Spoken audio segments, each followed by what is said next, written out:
World hunger index ने 3000 लोगों से वोटिंग करवाई और ये डिसाइड कर लिया कि इंडिया में हंगर की प्रॉब्लम है। 3000 लोगों के ओपिनियन से इंडिया को पाकिस्तान, बांग्लादेश और श्रीलंका से भी नीचे डाल दिया। इंडिया ने 40,000 मैट्रिक टन वीट अफगानिस्तान को फूड एड के नाम पे दिया था और श्रीलंका को 40,000 metric ton rice, milk powder और साथ ही ह्यूज अमाउंट में पेट्रोल और डीजल दिया था एज एन सपोर्ट, क्योंकि श्रीलंका में क्राइसिस चल रहे थे। इंडिया ने कोविड के टाइम पे 4 अफ्रीका की कंट्रीज को 270 मेगा टन की फूड एड दी थी और वहीं दूसरी साइड पर वर्ल्ड हंगर इंडेक्स कह रहा है कि इंडिया में भुखमरी की दिक्कत है। ये रैंकिंग सही है या गलत, उसके पहले हमें ये समझना होगा कि वर्ल्ड हंगर इंडेक्स ये रैंकिंग करता कैसे है। वर्ल्ड हंगर इंडेक्स की report concern world wide and wealth hunger करता है, जो कि एक नॉन गवर्नमेंट इंस्टीट्यूशन है जर्मनी और आयरलैंड में, और इसको फंड करता है यूएन। हंगर से हम क्या समझते हैं? एक इंसान जो रात में भूखा सो रहा है, जिसके पास 2 टाइम की रोटी भी नहीं है। पर वर्ल्ड हंगर इंडेक्स के हिसाब से ऐसा नहीं है। वर्ल्ड हंगर इंडेक्स के टेस्ट करने के 4 तरीके हैं, जिसके बेस पे ये लोग ये रिपोर्ट बनाते हैं। नंबर 1 है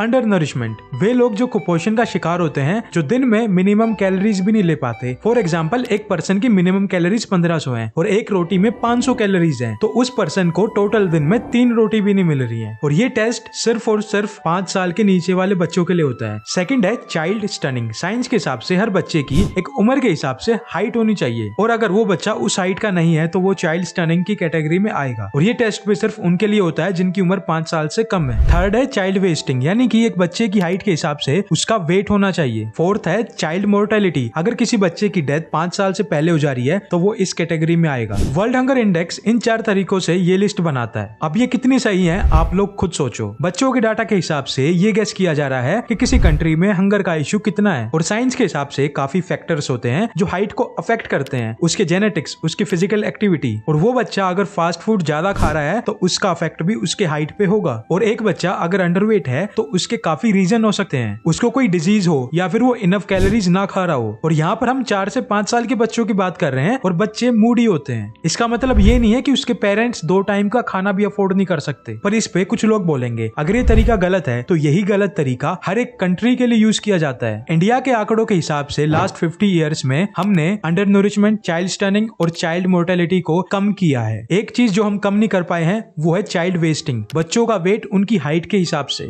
इनको 1/3, 1/6, 1/6 और 1/3 के हिसाब से पॉइंट्स दिए जाते हैं, और इसमें टोटल स्कोर 0 से 100 होता है। जितना कम स्कोर, उसका मतलब उस देश में WHI के हिसाब से सबको अच्छा फूड मिल रहा है, और जितने नंबर ज्यादा तो लोग उतने भूखे मर रहे हैं। और इंडिया का स्कोर है 29.1, जो कि सीरियस कैटेगरी में आता है WHI के हिसाब से। बट ये लोग बच्चों के डाटा से पूरी पॉपुलेशन के बारे में कैसे बता सकते हैं? और इनका 4th तरीका जो सबसे इम्पोर्टेंट है, जो ये बताता है कि देश में कितने लोग कुपोषण का शिकार हैं, उसमें ये लोग बच्चों को उठाकर उनका टेस्ट नहीं करते। FIES नाम की एक ऑर्गेनाइजेशन है जो 3000 लोगों से जाकर उनका ओपिनियन लेती है, जो लोग ये बताते हैं कि 140 करोड़ लोग कुपोषण का शिकार हैं या नहीं है, और वे 3000 लोग कौन होते हैं हमें नहीं मालूम। और ये नंबर ग्राउंड रियलिटी नहीं बताते। इतनी बड़ी ऑर्गेनाइजेशन होने के बावजूद ये लोग क्या कर रहे हैं? इंडियन गवर्नमेंट ने ये रिपोर्ट को रिजेक्ट कर दिया और बोला कि आपका तरीका ही गलत है। कोविड के टाइम पर गरीब कल्याण योजना के हिसाब से करोड़ों लोगों को राशन दिया गया था, और सिर्फ भारत के नहीं, काफी सारे दूसरे देशों में भी राशन भेजा गया था। और भारत में सालों से कोटा सिस्टम चल रहा है, यानी कि जो लोग BPL लाइन से नीचे हैं उनको हर हफ्ते राशन दिया जाता है। वर्ल्ड हंगर इंडेक्स को कोई सीरियसली लेता ही नहीं है, पर मैं अपनी ऑडियंस को सीरियसली लेता हूँ, इसलिए सब्सक्राइब कर दो।